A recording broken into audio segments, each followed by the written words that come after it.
phrase changed my life. If you would have known me at age 25, here's what you would have said. Mr. Rohn's a hard worker. Yes, I was a hard worker on my job. And what did that get me? A living. It got me a living.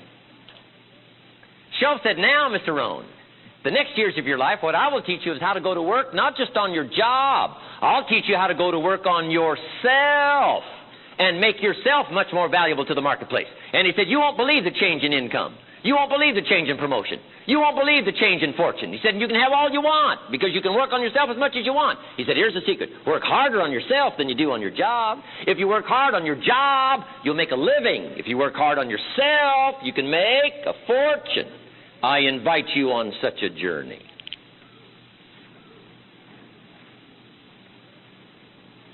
Now, here's the next part. Personal development not just for economics. Personal development for your family. Personal development for your contribution to the country.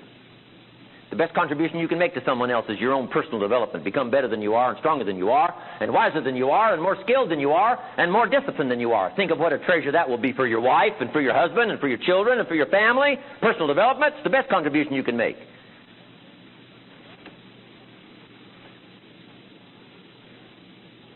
Unique things said about God. Unique things said about God. One writer said this: His arm is not short. What a simple set of words to give us an incredible picture. Be reassured what? God's arm is not short.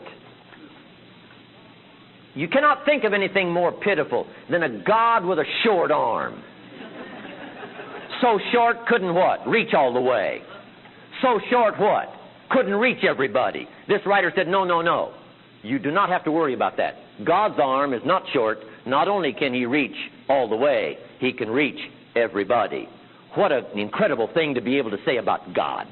Shouldn't we be able to say that about every father? His arm is what? Not short. He can reach all of His children. His arm is not short. He can reach all the way. He's got a library second to none. He's got stories to illustrate any point He wants to. He's not short on reach. Allstate Insurance says it well, what? You're in good hands. Shouldn't that be well said of everybody? They've got good hands. Don't worry about the kids that go to this school. With the teacher they've got in that school, those kids are in good hands, hopefully. Don't worry about the kids that belong to this family. With those kind of parents, these kids are in good hands. Don't the rest of the countries of the world say, don't worry about Americans. With the people they've elected to office, they're in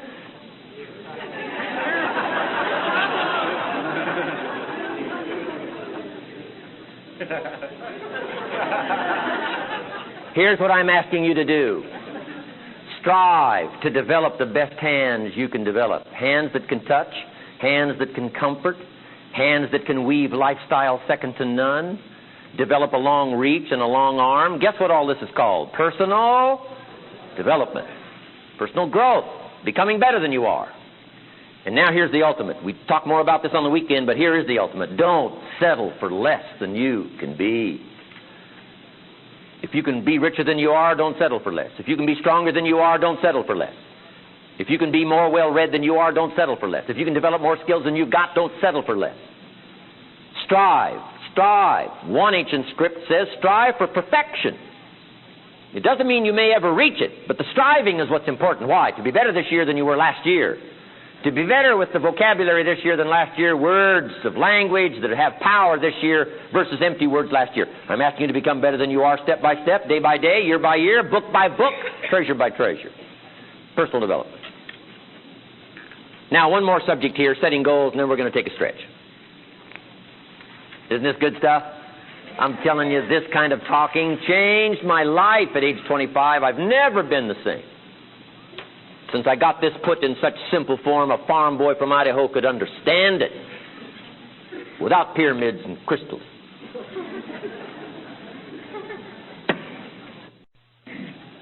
Now, here's the last subject before we take our break. Setting goals.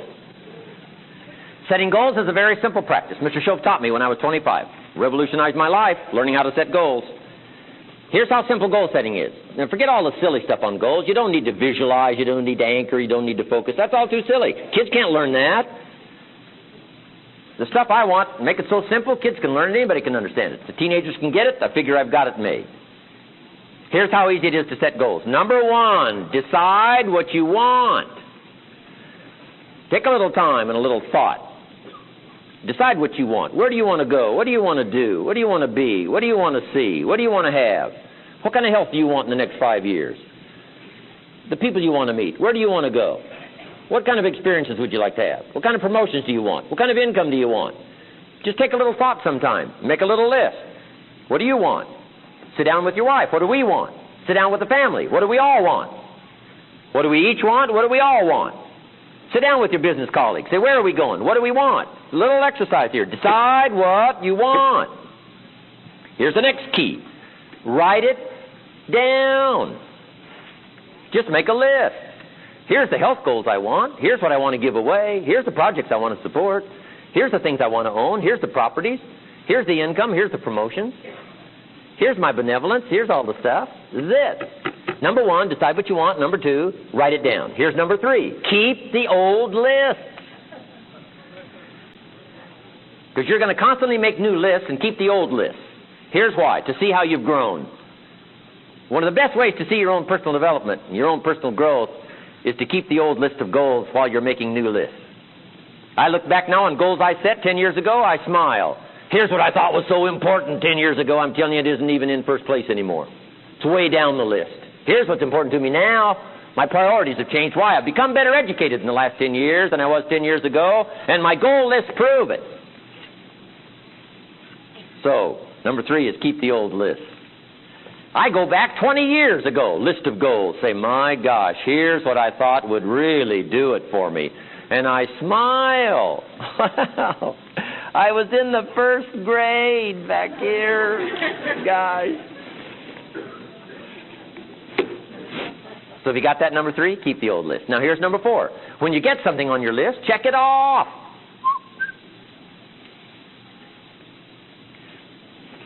When I went to Spain for the first time, landed in Madrid, when the wheels touched the runway, I happened to have that journal because I keep my goal list in my journal. I happened to have that journal that had that list of goals. Go to Spain. When the wheels touched the runway, I checked it off. Got it. Now guess what else I've learned to do? Put a whole lot of little things on my list so I get to check off something every day. Got it. And that's it. That's the simple art of setting goals. Now put serious things on your goal list. Important things, frivolous things, little things, special things. Doesn't matter what it is. It's your list. On my first list of goals, I had some revenge on my first list.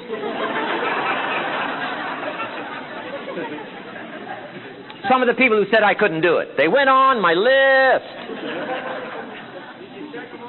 Budget finance, who threatened to come get my car, drag it rear end down the street in front of my neighbors. They went on my list. Budget finance. Some revenge. So it doesn't matter as long as it's important to you. Put it on your list. Might be frivolous to someone else, but not to you. My Japanese friend, Toro Ikeda, up in San Jose, put on his first list, a Caucasian gardener. Wow. I like that.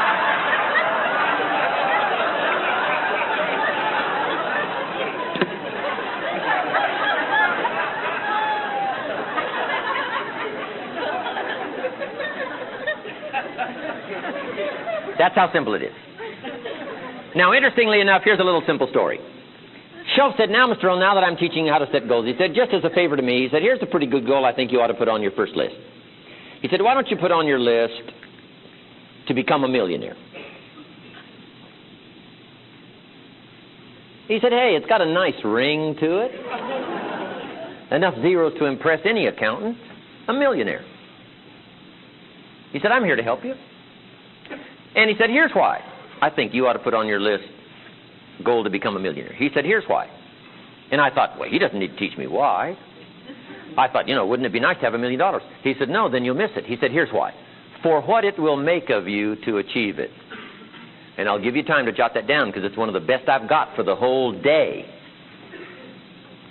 Shope said, set a goal to become a millionaire for what it will make of you to achieve it. Once that refinement of philosophy burst on my consciousness, it changed my whole life.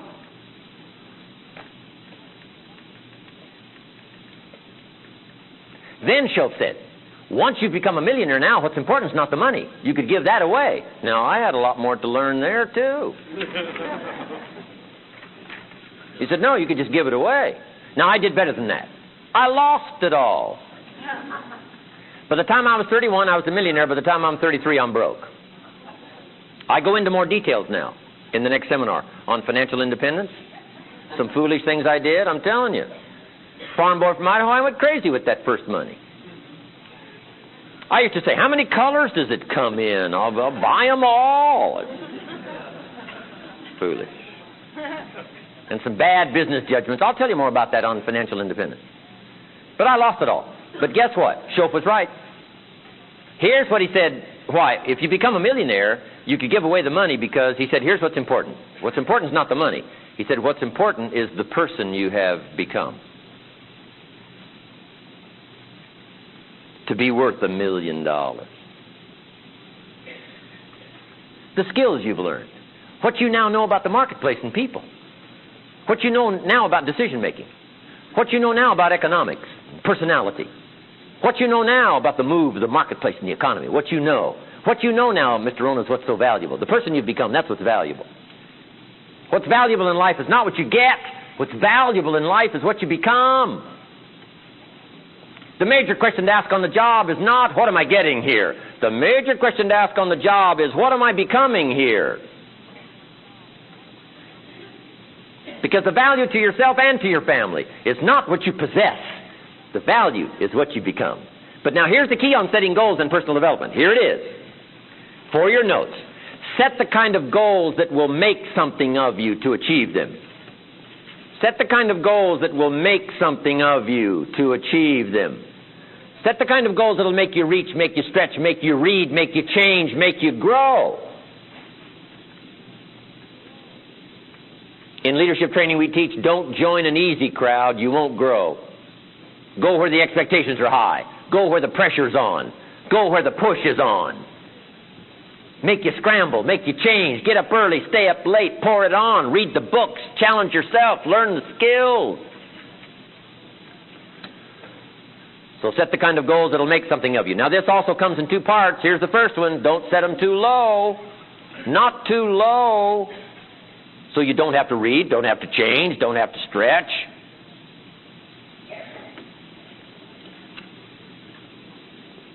The guy says, well, I don't need much. Well, then you don't need to become much.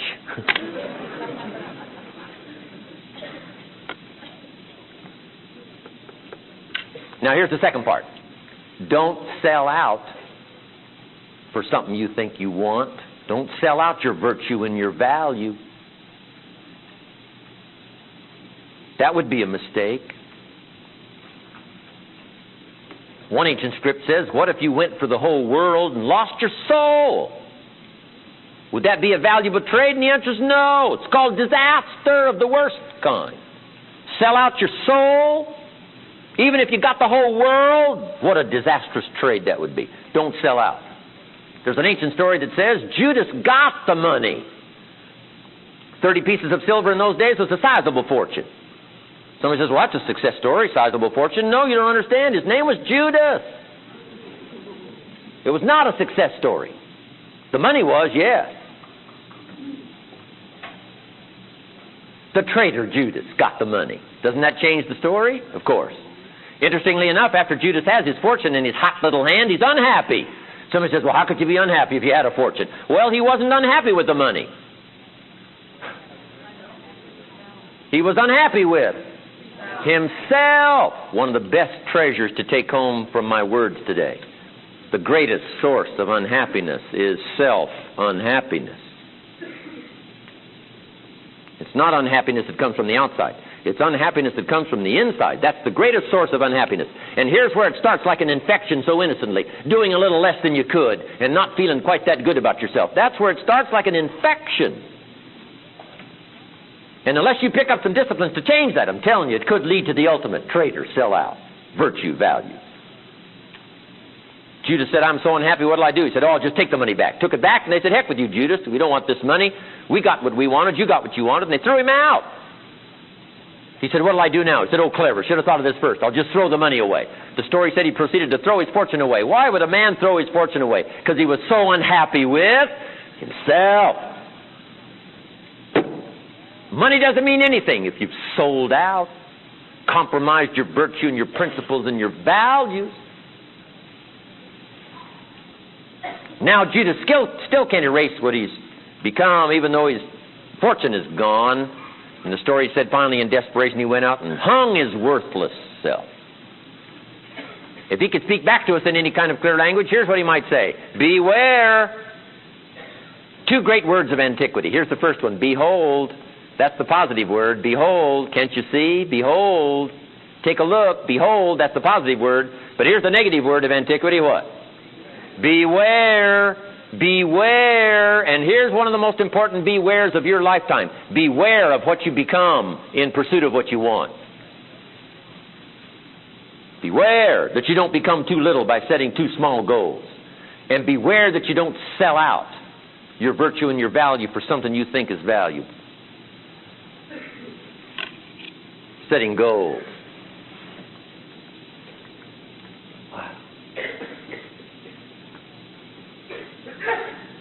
Tied to personal development. Once Shoaff unfolded this for me, I've never been the same since age 25.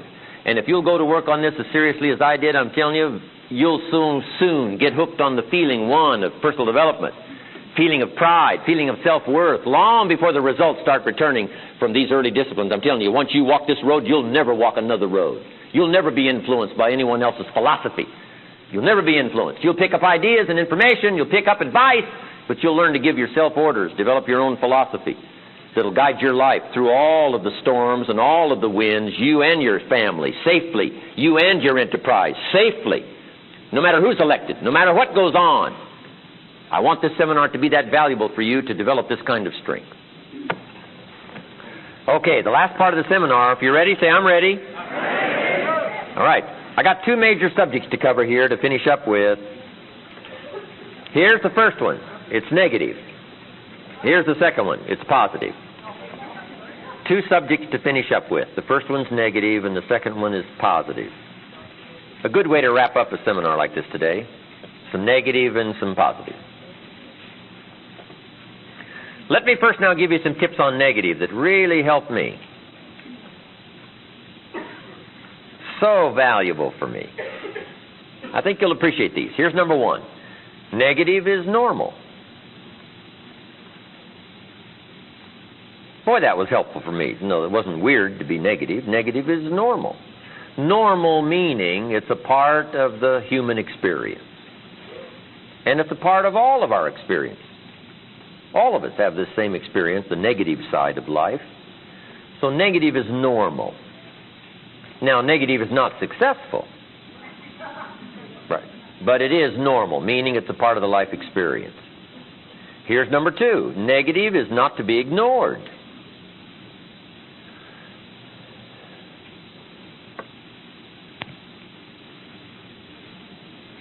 Negative is very real. As soon as you've planted the garden, the busy bugs and the noxious weeds are out to take it all. We have two things going for us in our human experience. Here's one, opportunity, and here's number two, the threat to the opportunity.